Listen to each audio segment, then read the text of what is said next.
Hello दोस्तों, स्वागत है आप लोगों का इन्फॉर्मेट एजुकेशन में। सो गाइस, मेरा नाम है रोहित प्रजापति और आज हम बात करने वाले हैं about fiat money.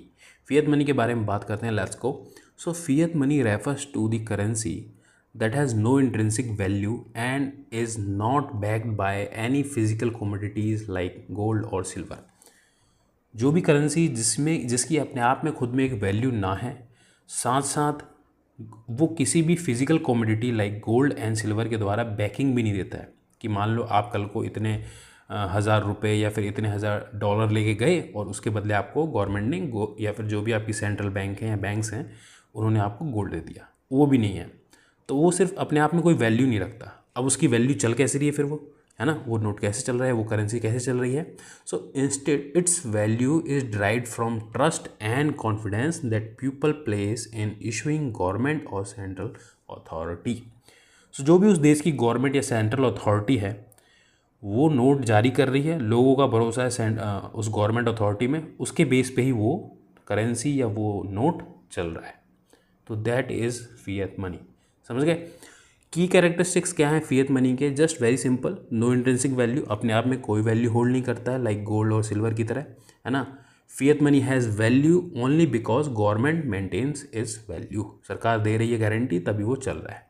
Legal tender होता है क्योंकि भैया ऑफिशियली रिकॉग्नाइज्ड है, ऑफिशियली रिकॉग्नाइज्ड है बाय किसके द्वारा? गवर्नमेंट के द्वारा। तो एक्सेप्टेबल है किसी भी चीज़ के लिए, किसी भी टाइप के पेमेंट के लिए, लेन देन के लिए, हर तरीके से। अनलिमिटेड सप्लाई है, गवर्नमेंट सेंट्रल बैंक्स हैं वो अनलिमिटेड छाप सकते हैं नोट्स को, बट वहाँ पे एक रिस्क है किस चीज़ का? इन्फ्लेशन का। महंगाई दर बहुत तेज़ी से चली जाएगी, कई बार क्या होता है कई कंट्रीज़ में हाइपर इन्फ्लेशन हो जाता है, तो ये एक रिस्क होता है। बट अनलिमिटेड सप्लाई है, चाहो तो किया जा सकता है, बट ऑब्वियसली रिस्क है। सो आगे चलते हैं, बात करते हैं इसके कैसे ये वर्क करता है। So fiat money functions as medium of exchange, लेन देन की प्रक्रिया की जा सकती है ना।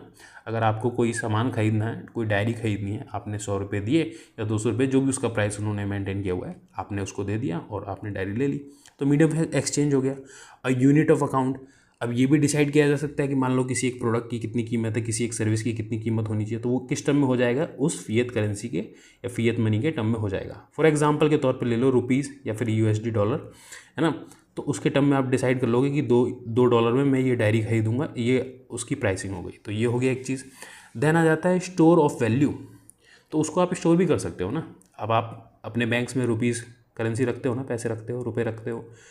यूएस में लोग यूएसडी रखते होंगे, डॉलर्स रखते होंगे, सो वही सेम चीज़ हो गई, ठीक है। So these functions are essentially for any currency to facilitate trade, measure value and preserve wealth, ठीक है।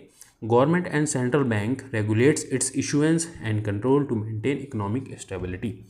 सेंट्रल बैंक और जो गवर्नमेंट होती हैं वो इसको सारी तरह से चलाती हैं, उसको इशू करना, उसको प्रिंट करना, इकोनॉमिक ग्रोथ को या फिर स्टेबिलिटी को बना के रखना। एडवांटेज क्या क्या हो जाते हैं उसके ऊपर बात करते हैं।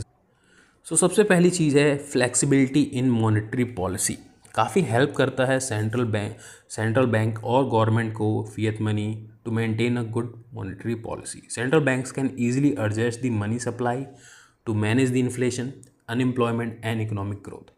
ये लोग ईजिली मेंटेन कर पाते हैं और एडजस्ट कर पाते हैं सप्लाई करके कि भाई इतने नोट, इतनी करेंसी, इतना रुपया मार्केट में डाल दो या फिर इतना कम कर दो, है ना। वो डिपेंड करता है, उसके अकॉर्डिंग वो लोग मैनेज करते हैं फिएट मनी को, ताकि इन्फ्लेशन कंट्रोल में रहे, महंगाई कम कंट्रोल में रहे, अनएम्प्लॉयमेंट भी कंट्रोल में रहे और ओवरऑल देश की इकोनॉमिक ग्रोथ होती रहे अच्छे से। कॉस्ट इफेक्टिव है। कैसे कॉस्ट इफेक्टिव है? ईजिली उसको प्रोड्यूस किया जा सकता है, प्रिंटिंग ही तो करनी है instead of commodity based currencies. वहाँ पे क्या आ जाता है, मान लो गोल्ड और सिल्वर है तो उसके हिसाब से ही तो है, जितना वो है उसके हिसाब से ही आप प्रिंट करोगे।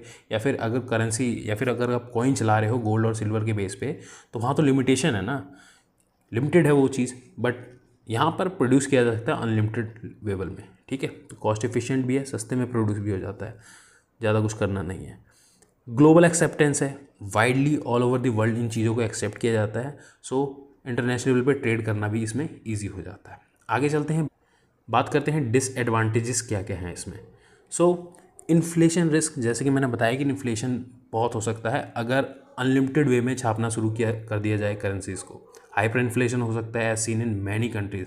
एग्जाम्पल के तौर पे कुछ कंट्रीज़ का नाम जरूर आप मेंशन करें, सर्च करें, थोड़ा सा रिसर्च करें, जल्दी आपको नाम मिल जाएंगे। जरूर मेंशन करें कमेंट बॉक्स में। लैक ऑफ इंट्रिंसिक वैल्यू, अपने आप में कोई वैल्यू होल्ड नहीं करता है। अगर जो गवर्नमेंट है उससे लोगों का भरोसा उठ गया तो ये करेंसी भी खत्म हो जाती है।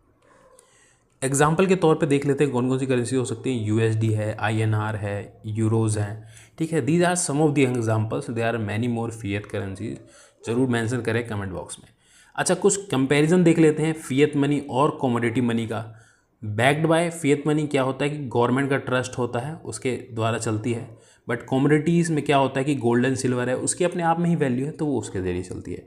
इंट्रिंसिक वैल्यू की बात करें तो यहाँ पे फिएट करेंसी में कोई इंट्रिंसिक वैल्यू नहीं है, खुद की उसकी कोई वैल्यू नहीं है जब तक उसको गवर्नमेंट बैकिंग ना दे। और कमोडिटी मनी में ऑब्वियसली वो अपने आप में ही एक वैल्यू होल्ड करता है। गोल्ड और सिल्वर को कहीं लेके चलोगे तो उसकी अपने आप में ही वैल्यू है, उसको कोई रिकॉग्निशन की ज़रूरत नहीं है। फिर आता है सप्लाई अनलिमिटेड हो सकता है फिएट मनी के केस में, but in commodity money there is limited by commodity. Gold and silver limited ही तो है, ऊपर से उसको निकालने में और उसको खोजने में भी तो बहुत खर्चा होता है, तो यहाँ पे कॉस्ट भी आ जाता है और एडिशनल कॉस्ट भी जुड़ जाता है। तो आशा करता हूँ अच्छी जानकारी आपको मिल गई होगी अबाउट फिएट मनी, कि फिएट मनी है क्या एंड एक्सेट्रा एक्सेट्रा। मिलते हैं अगली वीडियो में, तब तक के लिए नमस्कार।